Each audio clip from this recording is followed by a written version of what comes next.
నాయకత్వం అనేది ఆయా పార్టీల అంతర్గత వ్యవహారమని, బీఆర్ఎస్ పార్టీ అంతర్గత వ్యవహారాల్లో జోక్యం మానుకోవాలని, పాలనపై రేవంత్ రెడ్డి దృష్టి సారించాలని మాజీ మంత్రి బీఆర్ఎస్ నేత కొప్పుల ఈశ్వర్ సూచించారు.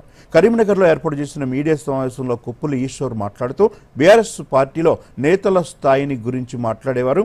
కాంగ్రెస్లో ఏ హోదాతో ప్రియాంక, రాహుల్ గాంధీ తెలంగాణలో డిక్లరేషన్లు ప్రకటించారో చెప్పాలని డిమాండ్ చేశారు. బీఆర్ఎస్ పగ్గాలు దళితులకు ఇవ్వాలని చెబుతున్న హస్తం నేతలు దామోదర రాజనరసింహ, వివేక్ వెంకటస్వామికి ముఖ్యమంత్రి పదవిని అప్పగించాలన్నారు.